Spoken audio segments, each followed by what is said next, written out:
Dear friends, जैसे कि आप देख पा रहे हैं आज की इस वीडियो में हम UIDAI एग्ज़ाम जिसमें कि आधार सुपरवाइज़र या ऑपरेटर एग्ज़ाम के मोस्ट इम्पॉर्टेंट क्वेश्चन आंसर हैं, हम उसका चैप्टर नंबर 9 लेके आए हैं।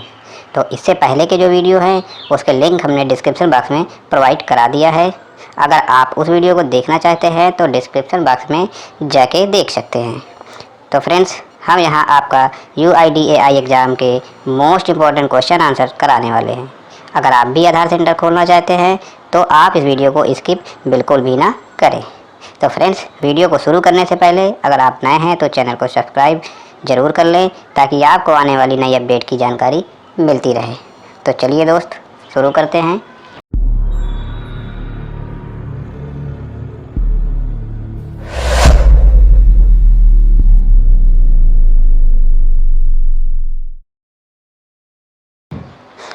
पहला क्वेश्चन है, एस्केलेशन मैट्रिक में रजिस्ट्रेशन के नाम और शिकायत प्रकोष्ठ संपर्क संख्या का उल्लेख ना करें।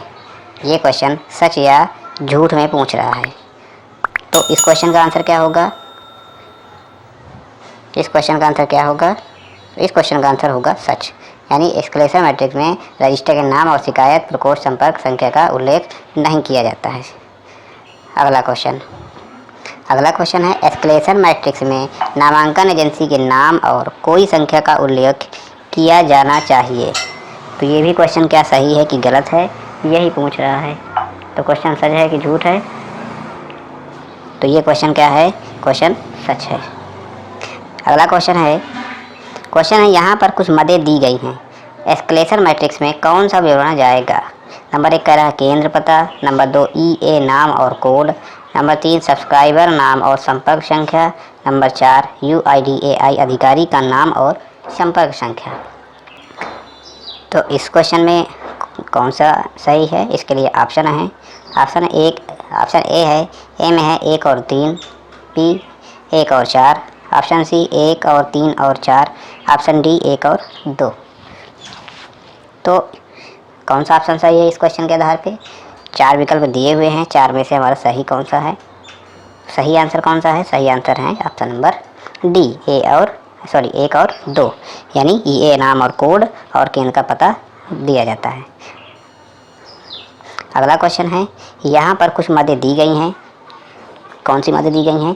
केंद्र का पता दिया है, EA का नाम और कोड दिया है, ऑब्जर्वर का नाम और संपर्क संख्या दिया है, रजिस्टर्ड यानी नोडल अधिकारी का नाम और संपर्क संख्या। इन विवरणों में से कौन सा एस्केलेशन मैट्रिक्स में जाएगा? तो इसमें ऑप्शन कौन सा सही है? ऑप्शन है 1 और 3 ए का, ऑप्शन बी में है 1 और 4, ऑप्शन सी 1, 3 और 4, ऑप्शन डी 1 और 2। तो ये क्वेश्चन भी पिछले क्वेश्चन के आधार पे है, सेम क्वेश्चन। तो इस क्वेश्चन का आंसर कौन सा सही है? तो क्वेश्चन का आंसर है हमारा ऑप्शन नंबर सी सही है। अगला क्वेश्चन है, यहाँ कुछ मदें दी गई हैं। नंबर 1 दिए है केंद्र का पता, 2 में ऑपरेटर का नाम और संख्या, 3 में दिया है ऑब्जर्वर का नाम और संख्या, और 4 में दिया है रजिस्ट्रार नोडल अधिकारी का नाम और संपर्क संख्या। इन विवरणों में से कौन सा एस्केलेशन मैट्रिक्स में जाएगा? इसके भी ऑप्शन है, पिछले क्वेश्चन के आधार पर सेम आंसर इसमें भी है। ऑप्शन पहले ऑप्शन में है 1 और 3, ऑप्शन बी 1, 2 और 4, ऑप्शन सी 1, 3 और 4, ऑप्शन डी 1 और 2। तो कौन सा आंसर सही है इस क्वेश्चन में? तो इस क्वेश्चन का आंसर होगा ऑप्शन नंबर बी 1, 2 और 4। अगला क्वेश्चन है यहाँ कुछ आइटम दिए हैं। नंबर 1 केंद्र का पता, नंबर 2 ऑपरेटर नाम और संपर्क संख्या, नंबर 3 संपर्क शिकायत प्रकोष्ठ, नंबर 4 रजिस्ट्रार यानी नोडल अधिकारी का नाम और संपर्क संख्या।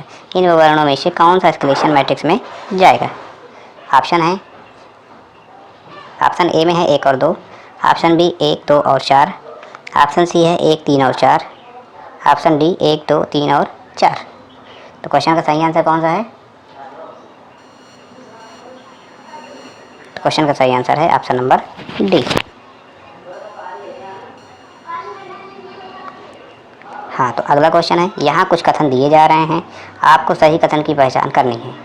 नंबर 1 दे रहा है, ऑपरेटर को हर किसी के साथ सामान्य रूप से व्यवहार करना चाहिए, भले ही वे वरिष्ठ नागरिक और निःशक्तजन ही क्यों ना हो। नंबर 2 कह रहा है, वरिष्ठ नागरिकों के मामले में ऑपरेटर को केवल नाम और पता लेना चाहिए।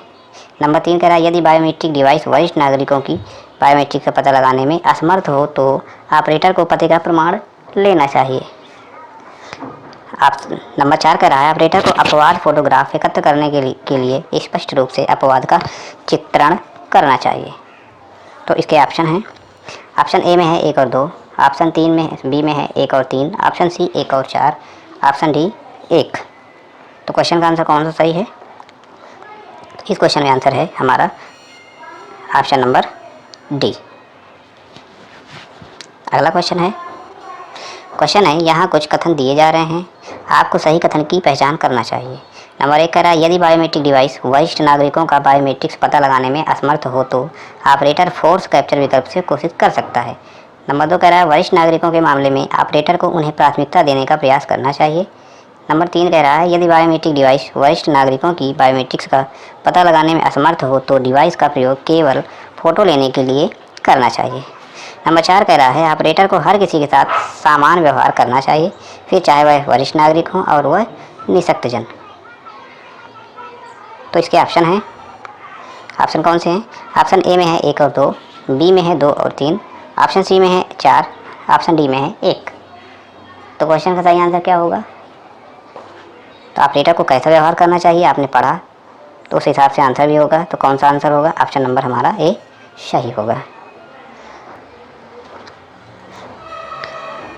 अगला क्वेश्चन है आधार पुनः प्राप्ति प्रक्रिया का उद्देश्य क्या है? ऑप्शन है निवासियों को जोड़ना और उनके आधार बीज की जल्दी में हो सकता है। ऑप्शन बी पत्र गंतव्य तक पहुंचने नहीं है 90 दिन बाद भी। ऑप्शन सी है निवासियों को उनके EID या UID खोना। ऑप्शन डी है दिए गए सभी विकल्प। तो क्वेश्चन का आंसर कौन सा है? तो आधार पुनः प्राप्ति का उद्देश्य क्या है? ऑप्शन नंबर डी हमारा सही है, यानी सभी तरह से हम आधार प्राप्त कर सकते हैं। अगला क्वेश्चन है आधार सृजित करने में कितने दिन लगते हैं? तो कितने दिन लगते हैं आधार सृजित करने में यानी बनने में? ऑप्शन ए में है नामांकन के दिन से 90 दिनों तक, ऑप्शन बी में है 30 दिनों के जानकारी का सत्यापन पूरा होने के बाद, ऑप्शन सी में है EA से UIDAI द्वारा नामांकन पैकेट प्राप्त होने के दिन से 1 सप्ताह है, ऑप्शन डी है जिस दिन से EA UIDAI को नामांकन पैकेट भेजता है उस दिन से 30 दिन। तो कौन सा ऑप्शन सही है? तो आधार सृजित का मैक्सिमम टाइम 90 दिन होता है, तो इसलिए ऑप्शन हमारा ए सही होगा। अगला क्वेश्चन है आधार वितरण में 90 दिन लग जाते हैं। कह रहा है पूछ रहा है कि आधार वितरण में 90 दिन लग जाते हैं, तो 90 दिन लगते ही हैं। इसके पहले बताया भी है आधार सृजित करने में कितना दिन लगते हैं, तो आधार वितरण में 90 दिन लगते हैं, ये क्वेश्चन सही है। तो ऑप्शन सच सही है। अगला क्वेश्चन है आधार वितरण के कितने तरीके हैं, यानी आधार जो बनते हैं तो कितने तरीके से बनते हैं?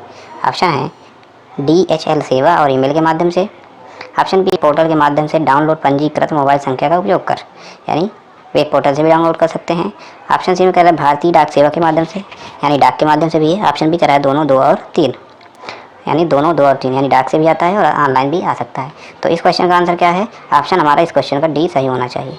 तो इस क्वेश्चन का आंसर हमारा डी बिल्कुल सही है। अगला क्वेश्चन है एक निवासी ने अपना आधार पत्र खो दिया है और उसके पास नामांकन ID या EID उपलब्ध है। SMS के माध्यम से आधार की स्थिति के लिए अनुरोध की प्रक्रिया क्या है, यानी SMS से हमें आधार मंगाना है तो उसके अनुरोध की प्रक्रिया क्या है? ऑप्शन दिए है ए में है SMS UID स्थिति, ये SMS करना है कि SMS UID स्थिति में 14 अंक की EID डालना है और 51,969 को भेजना है। बी में कह रहा है SMS करना है UID स्थिति के लिए 28 अंक की EID डालनी है और 51,969 को भेज देना है। सी में कह रहा है UID आधार मंगाने के लिए आधार में आधार नंबर डालना है, मोबाइल संख्या और 51,969 को भेज देना है। डी में कह रहा है दोनों 1 और 2। तो क्वेश्चन का आंसर कौन सा है? इस क्वेश्चन का आंसर हमारा 1 और 2 दोनों, यानी ऑप्शन डी सही है। अगला क्वेश्चन है एक निवासी अपने आधार की स्थिति जानने के लिए 51,969 पर SMS कर सकता है, तो ये ऑप्शन सही है। 51,969 पर SMS कर सकता है जिससे उसकी जानकारी मिल जाएगी, तो ऑप्शन सच है। अगला क्वेश्चन है रेणु ने आधार के लिए आवेदन किया, उसने एक नामांकन केंद्र में अपना जनसांख्यिकी और बायोमेट्रिक विवरण दिया, विवरण की पूरी प्रक्रिया होने और रेणु का आधार भेजने में कितने दिन का समय लगेगा? ऑप्शन में है लगभग 40 दिन, लगभग 50 दिन, लगभग 70 दिन, 90 दिनों तक। तो आधार बनने के लिए अधिकतम समय 90 दिन माना जाता है। तो ऑप्शन नंबर 4 हमारा सही होगा, 90 दिनों तक।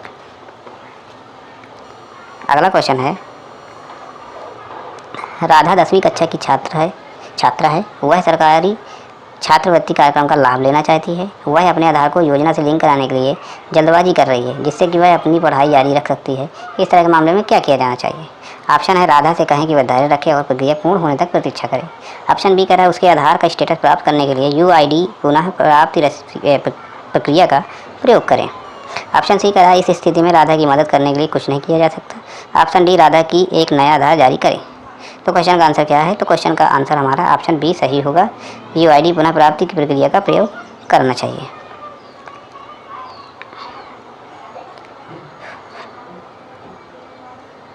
अगला क्वेश्चन, तो अगला क्वेश्चन है हमारा, एक निवासी का आधार कार्ड खो गया, लेकिन वह अपना आधार संख्या जानता है। वह अपने निजी ईमेल ID पर अपना आधार प्राप्त करना चाहता है। उसे स्थिति में क्या करना चाहिए? ऑप्शन है नामांकन केंद्र पर जाएं और उन्हें आधार डाउनलोड करने और अपने ईमेल पर भेजने के लिए अनुरोध करें। UIDAI की वेबसाइट पर जाएं, ये आधार डाउनलोड करें। ऑप्शन सी यहाँ संभव नहीं है। ऑप्शन डी दोनों 1 और 2। तो क्या कर सकता है इस क्वेश्चन में? हमें ऑप्शन 1 और 2 सही होना चाहिए, क्योंकि आधार एनरोलमेंट जाकर भी कर सकता है और UIDAI की वेबसाइट पर जाकर भी डाउनलोड कर सकता है। तो ऑप्शन डी बिल्कुल सही होगा। अगला क्वेश्चन है, एक निवासी का EID और UID संख्या दोनों खो गया है। अपने आधार को पुनः प्राप्त करने के लिए उसे निम्नलिखित वेबसाइटों में से किसका अनुसरण करने की आवश्यकता है?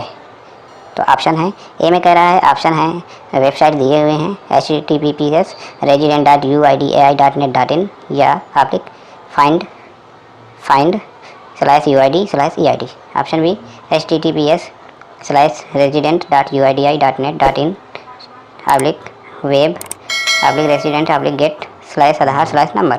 Option C https://eadhar.uidi.gov.in। Option D इनमें से कोई नहीं। तो पुनः प्राप्त करने के लिए आधार क्या करना चाहिए? पुनः प्राप्त करने के लिए हमारा वेबसाइट जो पहले नंबर पे दी है वो प्रयोग कर सकते हैं। ऑप्शन इसलिए हमारा ए नंबर सही होगा। तो अगला क्वेश्चन है, PDF प्रारूप के रूप में eadhar.uidai.gov.in से आधार डाउनलोड करने के लिए निम्नलिखित में से कौन सी जानकारी दर्ज करनी चाहिए? ऑप्शन ए है UID संख्या, ऑप्शन बी नाम, ऑप्शन सी है पंजीकृत मोबाइल नंबर पर प्राप्त OTP, ऑप्शन डी दिए गए सभी विकल्प। तो कौन सा ऑप्शन सही होगा? तो इस क्वेश्चन का ऑप्शन हमारा सही होगा। हम आधार डाउनलोड करते हैं तो नाम से भी कर सकते हैं, UID संख्या से भी कर सकते हैं और पंजीकृत मोबाइल में OTP लेकर भी कर सकते हैं, इसलिए ऑप्शन हमारा डी सही होगा। तो अगला क्वेश्चन है, आधार संबंधित किसी भी समस्या के लिए एक निवासी निम्नलिखित में से किस नंबर पर फ़ोन कर सकते हैं? तो किस नंबर पर फ़ोन कर सकते हैं? 51 969 पे, या 1947 पे, या 53 363 पर, या 1950 पर। तो आधार संबंधित किसी भी समस्या के लिए हमें 1947 पर कॉल कर सकते हैं। तो ऑप्शन हमारा बी सही होगा। अगला क्वेश्चन है, कीर्थाना आधार के लिए अपना नामांकन किया है। स्टेटस जानने के लिए वह निम्नलिखित वेबसाइटों में से किसका अनुसरण कर सकती है? ऑप्शन है ए में है https://eadhar.uidi.in पर, बी में है http://uidi.gov.in, सी में है आधार status.com, डी में दोनों 1 और 2। तो क्वेश्चन का आंसर कौन सा सही है?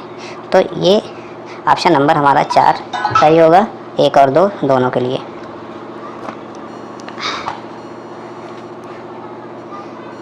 अगला क्वेश्चन है, एक निवासी का आधार कार्ड खो गया, उसके पास केवल EID उपलब्ध है। आधार पाने के लिए अपनाए जाने वाले सही क्रम पहचान करें। वेबसाइट पर जाएं, अब 2 नंबर EID संख्या दर्ज करें, 3 में मोबाइल संख्या दर्ज करें, अब नंबर 4 आधार डाउनलोड करें। तो ऑप्शन है, ऑप्शन ए में 1 2 3 और 4 सही है, ऑप्शन बी 1 3 2 और 4 सही है, ऑप्शन सी 2 2 1 3 और 4, ऑप्शन डी 3 2 और 4। क्वेश्चन का आंसर कौन सा सही है? तो क्वेश्चन का आंसर हमारा ए नंबर सही है, 1 2 3 और 4। अगला क्वेश्चन है, एक निवासी उसके आधार कार्ड खो दिया है, लेकिन उसके UID या आधार संख्या को जानता है। कदम की सही क्रम पहचानने। इस मामले में आधार पाने के लिए अपनाई जाने वाली नंबर 1 है वेबसाइट, नंबर 2 जाएं आधार संख्या, नंबर 3 दर्ज करें एक मोबाइल संख्या, नंबर 4 दर्ज करें डाउनलोड आधार। यानी क्रम संख्या हमें सही करना है। तो क्रम संख्या कौन सा सही होगा? ऑप्शन में है 1 2 3 और 4, ऑप्शन बी में है 1 3 2 और 4, ऑप्शन सी 2 1 3 और 4, ऑप्शन डी 3 2 और 4। तो कौन सा ऑप्शन सही है? तो क्वेश्चन का ऑप्शन नंबर हमारा ए सही है, 1 2 3 और 4। अगला क्वेश्चन है, एक आधार संख्या धारक के लिए संबंधित वेबसाइट पर जाकर अपने पंजीकृत मोबाइल पर आधार पाने के लिए इनमें से किसकी आवश्यकता है? नंबर 1 कराई आईडी संख्या, नंबर 2 पंजीकृत मोबाइल संख्या, नंबर 3 ओटीपी। ऑप्शन है कि ए में केवल 1, बी में केवल 2 और 3, सी में केवल 1 और 2 और डी में है ऑप्शन 1 2 और 3। तो क्वेश्चन का सही आंसर क्या है? तो इस क्वेश्चन का सही आंसर है हमारा ऑप्शन नंबर डी, 1 2 और 3। अगला क्वेश्चन है, एक ऑपरेटर को यूआईडी या ईआईडी पुनः प्राप्ति प्रक्रिया के बारे में जानने की आवश्यकता क्यों है?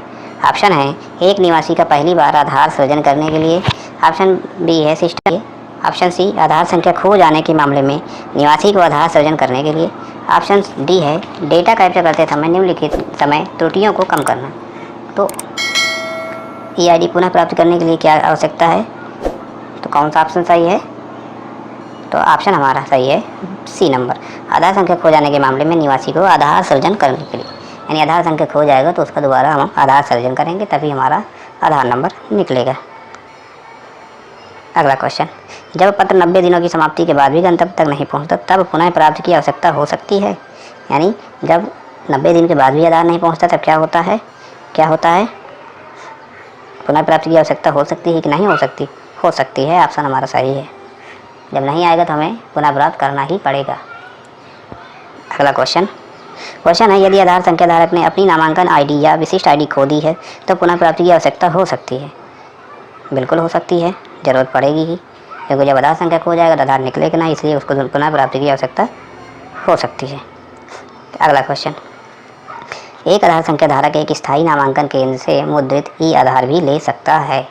क्या आपको ऐसा मिला कि आधार संख्या धारक स्थायी नामांकन केंद्र से मुद्रित ई आधार भी ले सकता है? यदि हाँ तो सच, यदि नहीं तो झूठ। क्या आपके साथ भी ऐसा हुआ है? ले सकता है, यानी आप उससे ले सकते हैं, वो निकाल के दे भी सकता है, बस कुछ चार्ज देना पड़ेगा। अगला क्वेश्चन,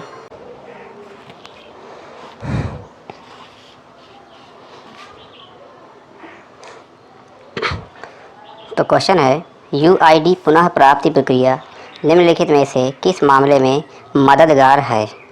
ऑप्शन है, निवासी ने आधार खो दिया है, निवासी अपने आधार को सेवा से लिंक करने की जल्दी में है, ऑप्शन सी है आधार अपने गंतव्य तक 90 दिन बाद भी नहीं पहुंचता, ऑप्शन डी है उपर्युक्त सभी।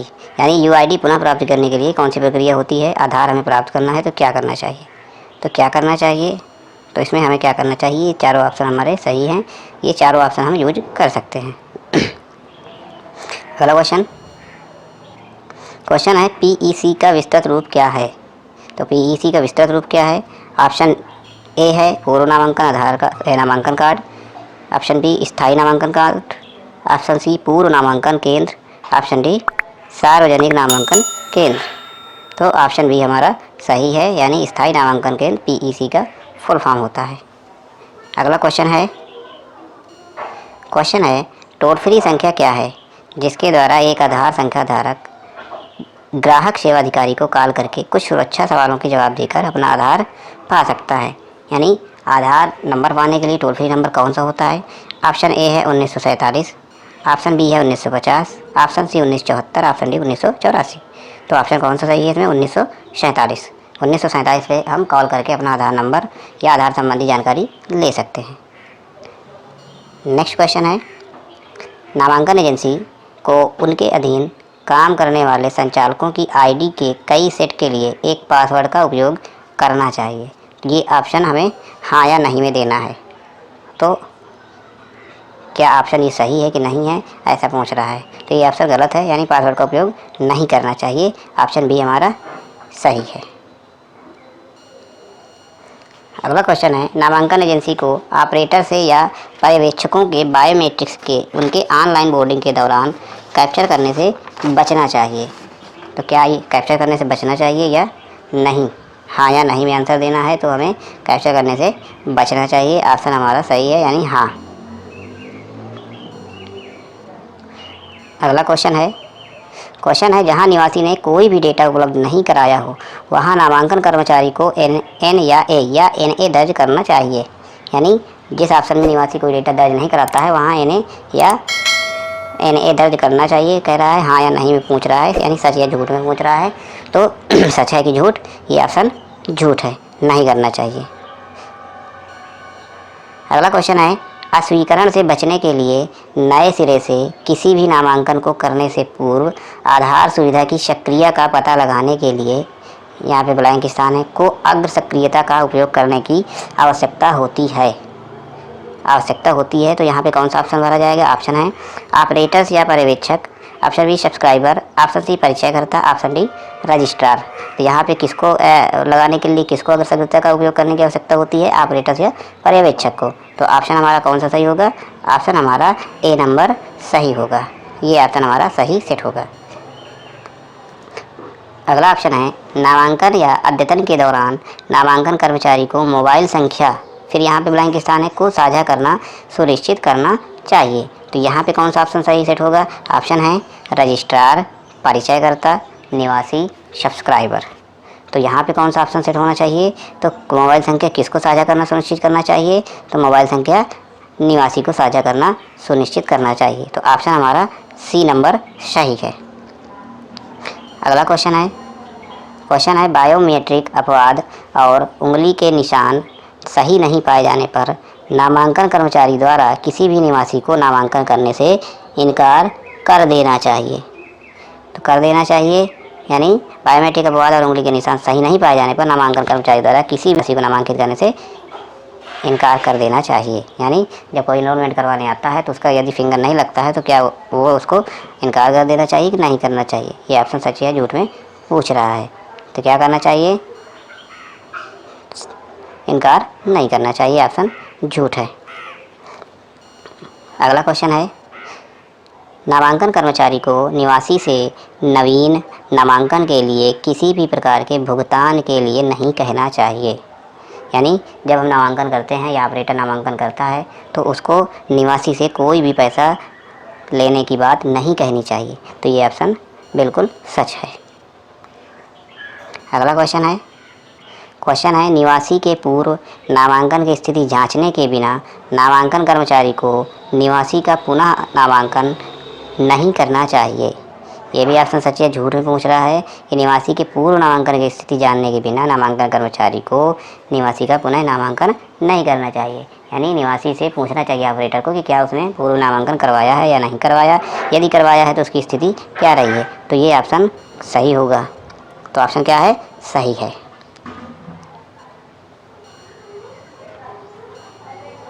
अगला क्वेश्चन है दिव्यांगजनों, वरिष्ठ नागरिकों, गर्भवती महिलाओं को प्राथमिकता दें। तो सच है कि झूठ? बिल्कुल।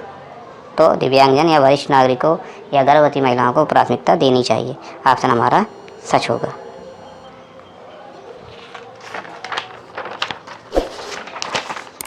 अगला क्वेश्चन है यहाँ कुछ उक्तियाँ दी गई हैं, उनमें से कौन सी सही है? नंबर 1 कह रहा है बायोमेट्रिक अपवाद और ख़राब गुणवत्ता वाली उंगली के निशान के मामले में किसी भी निवासी को नामांकन करने से मना करना। ऑप्शन 2 है 2 नंबर बायोमेट्रिक अपवाद के मामले में नामांकन करने के लिए निवासी से भुगतान के लिए कहना। नंबर 3 है निवासी के पूर्व नामांकन की स्थिति जानने के लिए बिना निवासी का पुनः नामांकन न करें। और नंबर 4 है दिव्यांगजनों, वरिष्ठ नागरिकों, गर्भवती महिलाओं को प्राथमिकता दें। तो इसमें ऑप्शन है 3 या 4। ऑप्शन बी में कह रहा है 1 या 4। तो कौन सा ऑप्शन सही होगा? तो इस क्वेश्चन का ऑप्शन हमारा सही होगा पहला नंबर 3 और 4। यानी स्थिति भी जाननी चाहिए पहले और वरिष्ठ नागरिक और दिव्यांगों या गर्भवती महिलाओं को प्राथमिकता भी देनी चाहिए, इसलिए ऑप्शन पहला सही है। अगला क्वेश्चन है यहाँ यह देखते हुए कुछ कथन से पूछता है कौन सा सही कर रहे हैं, कौन सा सही कर रहे हैं। नंबर 1 ऑपरेटर आईडी के कई सेट के लिए एक पासवर्ड का उपयोग ना करें। नंबर 2 ऑपरेटरों या पर्यवेक्षक के बायोमेट्रिक्स के बल पर कब्जा सक्षम करें। नंबर 3 कह रहा है कोई भी दो ऑपरेटरों एक ही आईडी ऑपरेटर आईडी होना चाहिए। नंबर 4 एक ऑपरेटर या सुपरवाइजर एक और की ओर से नामांकन हस्ताक्षर करने के लिए अनुमति दें। तो इसमें कौन सही कर रहा है कौन गलत कर रहा है ये बताना है। तो ऑप्शन है हमारा पहले में 3 और 4 यानी तीसरा और चौथा सही कर रहा है। ऑप्शन डी में कह रहा है दूसरा और चौथा सही कर रहा है। ऑप्शन सी में पहला या तीसरा सही कर रहा है। ऑप्शन डी में कह रहा है पहला या चौथा सही कर रहा है। तो इसमें कौन कौन सही कर रहा है? इसमें ऑपरेटर और आईडी के स्काई सेट के लिए पासवर्ड का उपयोग नहीं करना चाहिए, ये सही कह रहा है। तीसरा नंबर कह रहा है कोई भी दो ऑपरेटरों एक ही ऑपरेटर आईडी का होना नहीं चाहिए, यानी एक ऑपरेटर के दो आईडी नहीं चला सकता, इसलिए इस क्वेश्चन का तीसरा ऑप्शन सही होगा, 1 और 3।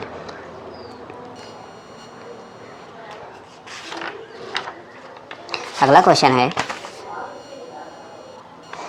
है यहाँ कुछ उक्तियाँ दी गई हैं, उनमें से कौन सी सही है? नंबर 1 कह रहा है अस्वीकरण से बचने के लिए नए सिरे से किसी भी नामांकन को करने से पूर्व आधार सुविधा की सक्रियता का पता लगाने के लिए, यहाँ पे खाली स्थान है, को अग्र सक्रियता का उपयोग करने की आवश्यकता होती है। नंबर 2 कह रहा है मोबाइल संख्या और ईमेल आईडी साझा करने के लिए निवासी को प्रोत्साहित करें। नंबर 3 कह रहा है UIDAI से आधार जनरेशन SMS प्राप्त करने के बाद ई आधार डाउनलोड करने के लिए निवासी करें। नंबर 4 नामांकन के लिए निवासी से किसी भी भुगतान के लिए मत पूछो, यानी चौथा तो ऑप्शन सही होना ही चाहिए। तो क्वेश्चन में क्या ऑप्शन क्या है? 1, 3 और 4 करना चाहिए। बी में कह रहा है 2, 3 और 4 सही करना चाहिए। सी में कह रहा है 1 और 3 सही करना चाहिए। डी में 1 और 4 सही करना चाहिए। तो कौन कौन सा सही करना चाहिए? तो इसमें तो चौथा तो बिल्कुल सही होगा और इसके बाद तीसरा भी सही होना चाहिए। तो इसलिए इस क्वेश्चन का ऑप्शन हमारा बी सही होगा, क्योंकि नामांकन के लिए निवासी को भुगतान के लिए भी नहीं कहना चाहिए और UID से आधार जनरेशन इसमें प्राप्त करने के बाद ये आधार डाउनलोड करने के लिए निवासी को कहना भी चाहिए और मोबाइल संख्या और ईमेल आईडी साझा करने के लिए हमें निवासी को प्रोत्साहित भी करना चाहिए। तो ऑप्शन हमारा बी सही है। चलिए अगला क्वेश्चन है यहाँ यह देखते हुए कुछ कथन से पूछता है कौन सा सही कर रहे हैं। नंबर 1 कह रहा है किसी और को नामांकन है कि आप क्या किया है के लिए हस्ताक्षर करने के लिए अनुमति ना दे। नंबर 2 कह रहा है कि दूसरों के द्वारा नामांकन के लिए हस्ताक्षरित ना करें। नंबर 3 कह रहा है खेतों जहां निवासी किसी भी डेटा उपलब्ध नहीं कराया है में N या A दर्ज करें। चौथा कह रहा है नामांकन के अंत में अपनी खुद की उंगली की छाप दें। अब इसमें ऑप्शन हैं, ऑप्शन ए में कह रहा है 1, 3 और 4, ऑप्शन बी में कह रहा है 2, 3 और 4, सी में कह रहा है 1 और 3, डी में 1 और 4। तो क्वेश्चन का आंसर कौन सा सही है? इसमें हमारा चौथा सही कर रहा है, यानी 1 और चौथा सही, ऑप्शन डी में सही है। अगला क्वेश्चन है यहाँ कुछ उक्तियाँ दी गई हैं, उनमें से कौन सही है? नंबर 1 कह रहा है नामांकन से पहले और नामांकन के दौरान निवासी को नामांकन प्रक्रिया की विस्तृत जानकारी दें, सही है। नंबर 2 उन गैर अनिवार्य फील्डों को खाली छोड़ें जिनका निवासी ने कोई डेटा प्रस्तुत नहीं किया है। नंबर 3 कह रहा है आइरिस कैप्चर के दौरान चेहरे की छवि लेने के लिए टेबल नेम का प्रयोग करें। और नंबर 4 कह रहा है आधार क्लाइंट में स्वयं के पर्यवेक्षक के ऑपरेटर आईडी से लॉगिन करें। तो आई थिंक ये सारे क्वेश्चन सही होने चाहिए या 1, 2 सही होने चाहिए। तो ऑप्शन है ए में है 1, 3 और 4, ऑप्शन बी में है 1, 3 और 4, सॉरी इसमें पहला ऑप्शन होगा 1, 3 और 4 और ऑप्शन 2 में होगा 2, 3 और 4, ऑप्शन सी में होगा 1, 2 और 3, ऑप्शन डी में होगा 1, 3 और 4। तो क्वेश्चन का आंसर कौन सा सही होगा?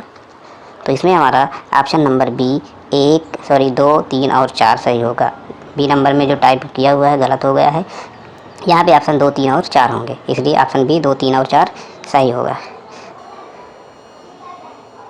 अगला क्वेश्चन सच या झूठ में पूछ रहा है कि ऑपरेटर या पर्यवेक्षक अन्य ऑपरेटर को उसके लॉगिन क्रेडेंशियल का उपयोग कर उसके नामांकन क्लाइंट पर लॉगिन करने की अनुमति देना चाहिए। तो ये ऑप्शन सच है कि झूठ है? तो ये ऑप्शन झूठ है। अगला क्वेश्चन है ऑपरेटर या सुपरवाइजर को धोखाधड़ी से बचने के लिए अक्षर पासवर्ड ऑप्शन ब्लैंक स्थान है करना चाहिए। तो पासवर्ड क्या करना चाहिए? नंबर 1 है चेंज करना चाहिए, परिवर्तन करना चाहिए, चेंज करना चाहिए, ऑप्शन बी है कोई बदलाव नहीं करना चाहिए, ऑप्शन सी भूल जाओ, ऑप्शन डी दिए गए सभी विकल्प। तो इस मामले में ऑपरेटर या सुपरवाइज़र क्या करना चाहिए? इस मामले में ऑपरेटर या सुपरवाइज़र को अक्सर पासवर्ड हमारा चेंज करना चाहिए। तो ऑप्शन ए सही होगा। अगला क्वेश्चन है, ऑपरेटर सिंक के लिए आदर्श आवृत्ति क्या होनी चाहिए? ऑपरेटर को जब सिंक करती है मशीन तब उसके लिए आवृत्ति क्या होनी चाहिए? ऑप्शन है रोज़ाना, मासिक, वार्षिक, छमाही। तो जब ऑपरेटर मशीन सिंक करता है तो उसको रोज़ाना सिंक करने की आवृत्ति होती है, तो रोज़ाना वो सिंक होती है मशीन, इसलिए ऑप्शन हमारा ए सही है। अगला क्वेश्चन है, ऑपरेटर या पर्यवेक्षक को नामांकन या अद्यतन प्रक्रिया करने के लिए, यहाँ ब्लैंक स्थान है, का पालन करना चाहिए? तो करने के लिए क्या का पालन करना चाहिए? ऑप्शन है स्टैंडर्ड ऑपरेटर, ऑप्शन बी कोई भी, ऑप्शन सी मेडिकल और डी ग्राहक संतुष्टि। तो क्या करना चाहिए?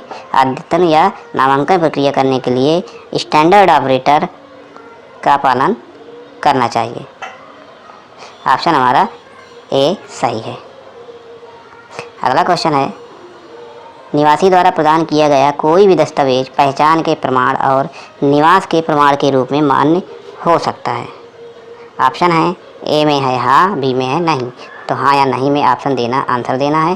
तो क्या करना चाहिए? पहचान के प्रमाण और निवास के प्रमाण के रूप में मान्य हो सकता है निवासी द्वारा दिया गया कोई भी दस्तावेज। तो ये क्वेश्चन क्या है? झूठ है, नहीं। निवास के लिए निवास का ही प्रमाण होना जरूरी है। अगला क्वेश्चन है, नामांकन या अद्यतन प्रक्रिया के दौरान किसी भी सह ऑपरेटर या पर्यवेक्षक के किसी धोखेबाजी की प्रक्रिया के मामले किसे सूचित किए जाने की आवश्यकता है? ऑप्शन है अधिकार, निवासी, पुलिस, स्थायी सांसद या विधायक। तो किसको सूचना किए जाने की आवश्यकता है जब धोखेधड़ी की प्रक्रिया हो? तो क्वेश्चन का ऑप्शन क्या है? अधिकार। ऑप्शन हमारा ए सही होगा, अधिकार। अगला क्वेश्चन है, नामांकन फाइल्स या बैकअप ब्लैंक स्थान के दिशा निर्देश द्वारा भंडारित किया जाना चाहिए। तो बैकअप किसके दिशा निर्देश के अनुसार भंडारित किया जाना चाहिए? ऑप्शन है प्राधिकरण के निर्देश के अनुसार, ऑप्शन बी निवासी, option C police, option D परिवार। तो कौन सा ऑप्शन सही है? तो इसमें हमें किसके आधार पर किया जाए? प्राधिकरण के माध्यम से किया जाना चाहिए। ये ऑप्शन हमारा ए सही होगा। अगला क्वेश्चन है, बायोमेट्रिक अपवाद के मामले नामांकन कर्मचारी द्वारा निवासी के प्रति उसकी भावना के अनुरूप सुलझाए जाने चाहिए। तो ये ऑप्शन है, ऑप्शन ए सही है, ऑप्शन बी गलत है, ऑप्शन सी है दुविधा के बाद, ऑप्शन डी इनमें से कोई नहीं। तो अपवाद के मामले में नामांकन कर्मचारी द्वारा निवासी के प्रति उसकी भावना के अनुरूप क्या दुविधा के बाद सुलझाने जाने चाहिए? ऑप्शन हमारा सी सही होगा, यानी दुविधा दूर करने के बाद सुलझाए जाने चाहिए। अगला क्वेश्चन है, नामांकन या अद्यतन डिवाइस के जीपीएस समन्वय की आवश्यकता कब पड़ती है? यानी जीपीएस कब यूज किया जाता है? तो ऑप्शन है रोज़ नामांकन या अद्यतन गतिविधि शुरू करने से पहले, ऑप्शन बी है दिन के अंत में एक बार सभी गतिविधियाँ पूरा करने के लिए, ऑप्शन सी महीने में एक बार, ऑप्शन डी नामांकन डिवाइस खरीदते समय। तो मैं आपको बता दूं कि जब भी ऑपरेटर मशीन चालू करेगा तो जीपीएस को चालू करने की आवश्यकता पड़ती है। तो डेली जीपीएस की आवश्यकता पड़ेगी, इसलिए ऑप्शन इसका ए हमारा सही होगा। बिना जीपीएस के मशीन सिंक नहीं हो सकती। अगला क्वेश्चन है क्या एक ऑपरेटर या सुपरवाइज़र एक ही आईडी का उपयोग करके एकाधिक नामांकन या अद्यतन मशीनों पर काम कर सकता है? यानी कई मशीनों पर काम कर सकता है कि नहीं? ऑप्शन है हाँ, ऑप्शन बी नहीं, ऑप्शन सी हाँ जब तक पता नहीं चलता, ऑप्शन डी दिए गए सभी विकल्प। तो आपको बता दें कि ऑपरेटर या सुपरवाइज़र एक ही आईडी का प्रयोग सिर्फ एक सिस्टम पे ही कर सकता है, इसलिए ऑप्शन बी हमारा नहीं सही होगा। अगला क्वेश्चन है, ऑपरेटर या सुपरवाइज़र को बेहतर अभ्यासकर्ता के रूप में अपने सभी खातों के लिए एक ही पासवर्ड का उपयोग करना चाहिए। ऑप्शन है पासवर्ड नहीं पासवर्ड अक्सर बदला जाना चाहिए, हाँ याद रखने और प्रयोग करने की सुविधा के लिए, ऑप्शन सी अपनी सुविधा अनुसार, ऑप्शन डी दिए गए सभी विकल्प। तो मैंने इसके पहले ही बताया था कि ऑपरेटर सुपरवाइज़र को अपनी सुरक्षा के लिए पासवर्ड हमेशा बदलते रहना चाहिए।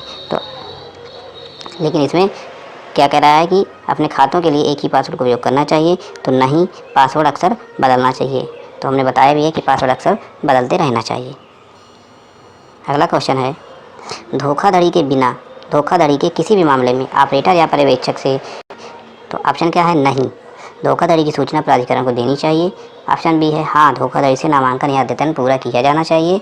ऑप्शन सी, किसी को भी सूचित नहीं किया जाना चाहिए। ऑप्शन डी, इनमें से कोई भी नहीं। तो क्या करना चाहिए, इसमें हमें प्राधिकरण को सूचना अवश्य देनी चाहिए, इसलिए ऑप्शन हमारा ए नंबर सही है। अगला क्वेश्चन है, सभी नामांकन या अद्यतन संबंधित फाइलें या बैकअप किसी भी उपकरण में संग्रहित किया जाना चाहिए और अन्य ऑपरेटर को दिया जाना चाहिए। तो क्या करना चाहिए, ऑप्शन में है नहीं, बैकअप सुरक्षित रखना होना चाहिए। अब ऑप्शन बी में कह रहा है हाँ, उसके लिए अपने क्रेडेंशियल का उपयोग कर अपलोड करना चाहिए। तो कौन सा आंसर सही है इसका ऑप्शन, तो इसमें से ऑप्शन हमारा पहला सही होगा कि नहीं, बैकअप सुरक्षित होना चाहिए।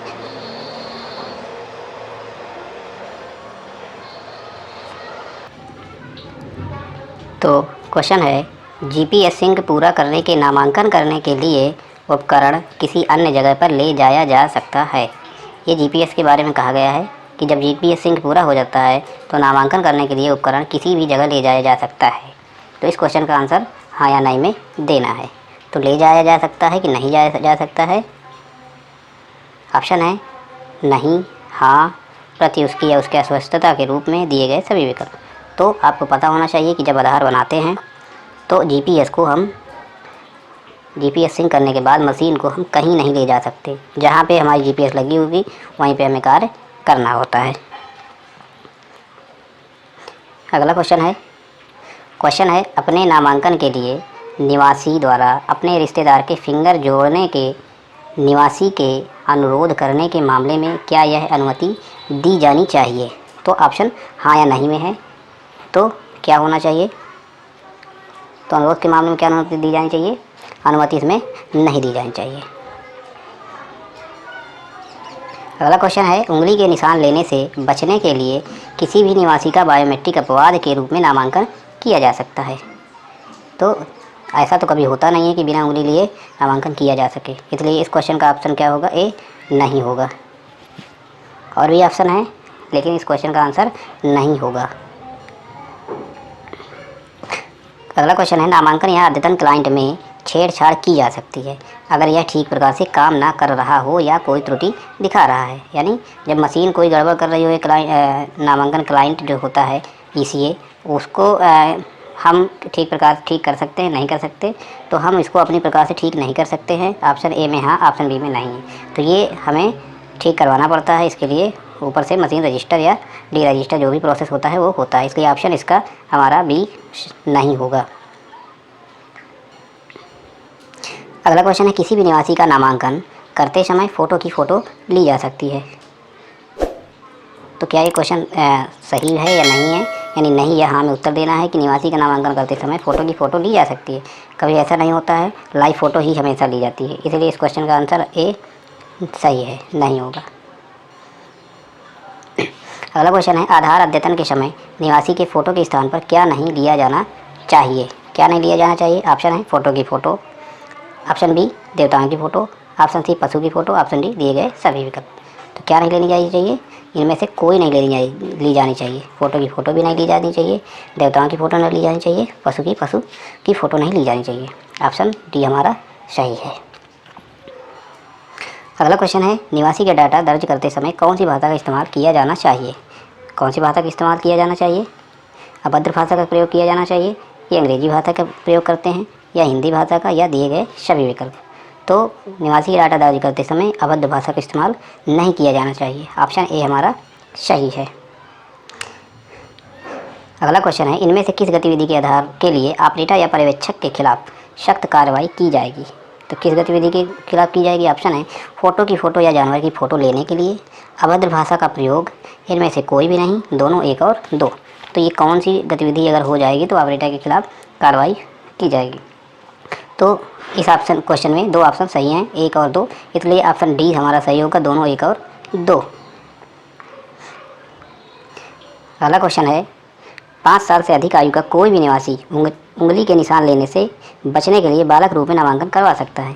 क्या ऐसा कभी हुआ है, नहीं, कभी ऐसा होता नहीं है, इसलिए ऑप्शन इसका नहीं होगा, ऑप्शन नंबर बी हमारा सही होगा। अगला क्वेश्चन है, 5 साल से कम आयु के सभी बच्चों को उनके निशान देने के लिए मजबूर किया जाना चाहिए। तो मजबूर किया जाना चाहिए नहीं ऑप्शन में है, या हाँ तो मजबूर किया जाना चाहिए, बिल्कुल मजबूर नहीं किया जाना चाहिए।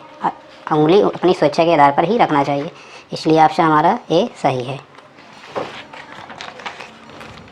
क्वेश्चन है, बाल नामांकन के मामले में नामांकन के लिए ऑपरेटर या पर्यवेक्षक को उनके माता पिता की भूमिका निभानी चाहिए। ऑप्शन ए सच, ऑप्शन बी झूठ। तो क्वेश्चन का ऑप्शन क्या है? तो ये क्वेश्चन का ऑप्शन हमारा झूठ है। क्वेश्चन है, यदि निवासी के पास वैध दस्तावेज ना हो तो ऑपरेटर या सुपरवाइजर को इस मामले में परिवार के मुखिया की भूमिका निभानी चाहिए। ऑप्शन ए झूठ, ऑप्शन बी झूठ, ऑप्शन ए सच, ऑप्शन बी झूठ, ऑप्शन सी इनमें से कोई नहीं, ऑप्शन डी दोनों, एक और दो। तो क्वेश्चन का ऑप्शन झूठ है, बी नंबर, इसलिए इस क्वेश्चन का ऑप्शन बी माना जाएगा। अगला क्वेश्चन है, समाचार पत्र या कोई भी खाली कागज पहचान का प्रमाण और पते का प्रमाण समर्थित दस्तावेज के रूप में इस्तेमाल किया जा सकता है। तो क्वेश्चन का ऑप्शन सही है या गलत? तो ये क्वेश्चन गलत है। और भी ऑप्शन है लेकिन ये क्वेश्चन गलत ही माना जाएगा। अगला क्वेश्चन है, यदि ऑपरेटर द्वारा नामांकन हेतु गलत दस्तावेज या खाली कागज या समाचार पत्र प्रयोग किया जाता है तो ऐसे मामले में क्या होगा? क्या होगा? ऑप्शन है, नामांकन अस्वीकार कर दिया जाएगा, ऑपरेटर के खिलाफ सख्त कार्रवाई की जाएगी, ऑप्शन सी इनमें से कोई भी नहीं, दिए गए सभी विकल्प। तो क्या कार्रवाई होगी? सारी कार्रवाई हो सकती है, इसलिए क्वेश्चन का आंसर हमारा डी सही होगा, ऑप्शन। अगला क्वेश्चन है, आधार नामांकन करते समय ऑपरेटर मिश्रित बायोमेट्रिक उपयोग कर सकते हैं। तो ये क्वेश्चन है, आधार नामांकन के समय किसका मोबाइल संख्या या ईमेल जोड़ा जाना चाहिए? तो किसका मोबाइल नंबर या ईमेल जोड़ा जाना चाहिए? ऑप्शन है निवासी का, ऑप्शन बी ऑपरेटर या पर्यवेक्षक, ऑप्शन सी स्थायी प्रतिनिधि, ऑप्शन डी इनमें से कोई नहीं। तो किसका मोबाइल या ईमेल नंबर जोड़ना चाहिए? निवासी का, ऑप्शन हमारा ये सही है।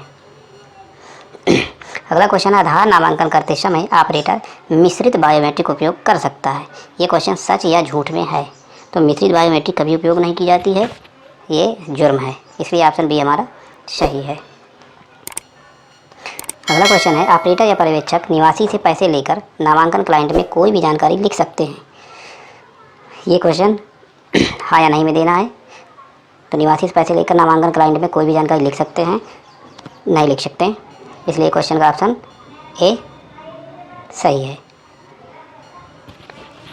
अगला क्वेश्चन है, यदि निवासी चाहे तो पहचान का प्रमाण और पते के प्रमाण की फ़ोटोकॉपी का प्रयोग किया जा सकता है। ऑप्शन है नहीं, मूल दस्तावेज को स्कैन करने की ज़रूरत है, ऑप्शन बी हाँ, किसी भी दस्तावेज को इस्तेमाल किया जा सकता है। तो मूल दस्तावेज को ही स्कैन करने की ज़रूरत होती है, इसलिए इस क्वेश्चन का आंसर ए ऑप्शन सही है। अगला क्वेश्चन है, ऑपरेटर या सुपरवाइजर को नामांकन पूरा होने के बाद पहचान का प्रमाण और पते के प्रमाण की हार्ड कॉपी रखनी चाहिए। तो रखनी चाहिए, कोई हार्ड कॉपी नहीं रखी जानी चाहिए। ऑप्शन है हाँ, हार्ड कॉपी सुरक्षित रूप से रखी जानी चाहिए। तो ऑप्शन क्या है? तो जब ऑनलाइन होता है तो ऑनलाइन के बाद कोई हार्ड कॉपी रखने की ज़रूरत नहीं होती है, इसलिए ऑप्शन हमारा ए सही है। अगला क्वेश्चन है, आधार नामांकन और अद्यतन के दौरान निम्नलिखित में से कौन सी गतिविधि करने से बचा जाना चाहिए? नंबर 1 फ़ोटो की फ़ोटो लेना, नंबर 2 भगवान की फ़ोटो लेना, नंबर 3 पशु की फ़ोटो लेना, नंबर 4 निवासी की फ़ोटो लेना। ऑप्शन है सभी दिए गए विकल्प, ऑप्शन बी 1, 2 और 3, ऑप्शन सी 2 और 3, ऑप्शन डी इनमें से कोई नहीं। तो कौन सा ऑप्शन सही है? तो कौन सी गतिविधि करने से बचा जाना चाहिए? फ़ोटो की फ़ोटो नहीं लेनी चाहिए, भगवान की फ़ोटो नहीं लेनी चाहिए, पशु की फ़ोटो नहीं लेनी चाहिए, निवासी की फ़ोटो लेनी चाहिए, इसलिए इस क्वेश्चन का आंसर ऑप्शन बी सही होगा। अगला क्वेश्चन है, इनमें से पहचान के प्रमाण का वैध दस्तावेज कौन सा है? कौन सा है? ड्राइविंग लाइसेंस, मतदान आईडी, कार्यालय आईडी या विजिटिंग कार्ड। तो कौन सा ऑप्शन सही है? ऑप्शन है दोनों, 1 और 2, ऑप्शन बी केवल 2, 3 और 4, ऑप्शन सी केवल 1, ऑप्शन डी इनमें से कोई भी नहीं। तो पहचान का वैध दस्तावेज कौन सा है? पहचान का वैध दस्तावेज कौन सा है? ऑप्शन हमारा ए सही है, 1 और 2 दोनों हैं, ड्राइविंग लाइसेंस और मतदान आईडी। अगला क्वेश्चन है, मामले में यदि निवासी चाहे तो क्या उसका बायोमेट्रिक किसी भी अन्य निवासी के साथ बदला या मिलाया जा सकता है? हाँ या नहीं में आंसर देना है। तो ऐसा होता नहीं है कि कभी भी किसी के आधार में बायोमेट्रिक अपडेट हो जाए, इसलिए ऑप्शन 2 सही है। अगला क्वेश्चन है, यदि 6 साल के बच्चे के मामले में निवासी बाल नामांकन कराना चाहता है तो क्या उसे अनुमति दी जानी चाहिए? ऑप्शन है हाँ के रूप में यह निवासी द्वारा अनुरोध किया गया है। बी नहीं, क्योंकि उसकी उम्र 5 साल से ऊपर है।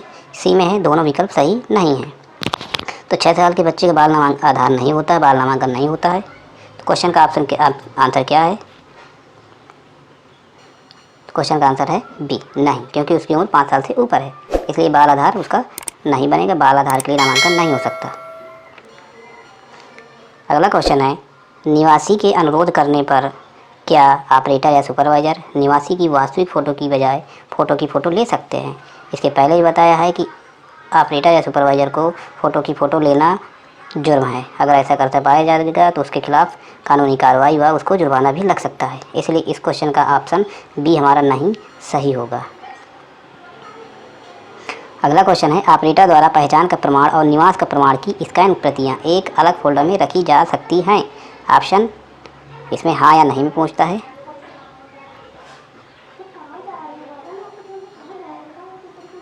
तो ऑप्शन है हाँ, ऑप्शन बी नहीं। तो क्या है? हाँ।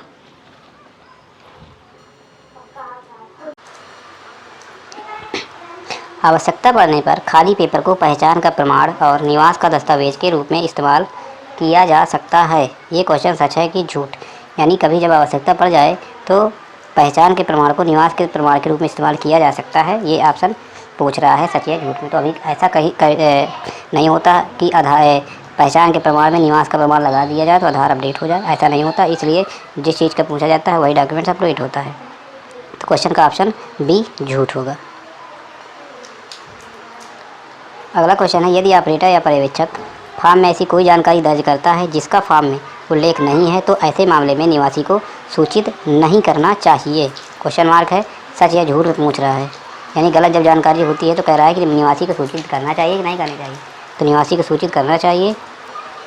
क्वेश्चन का ऑप्शन गलत है, इसलिए ऑप्शन बी माना जाएगा।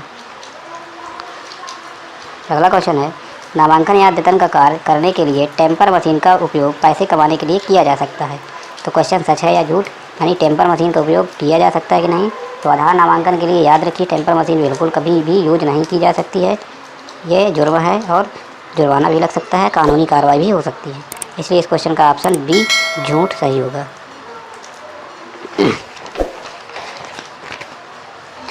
अगला क्वेश्चन है, नामांकन या अद्यतन का कार्य करने के लिए क्या ऑपरेटर को जांच के बिना ही किसी भी अन्य ऑपरेटर द्वारा किए गए नामांकन पर हस्ताक्षर कर देने चाहिए? सच या झूठ? हाँ या नहीं में बताना है। बिना जानकारी के हस्ताक्षर कर देने चाहिए कि नहीं?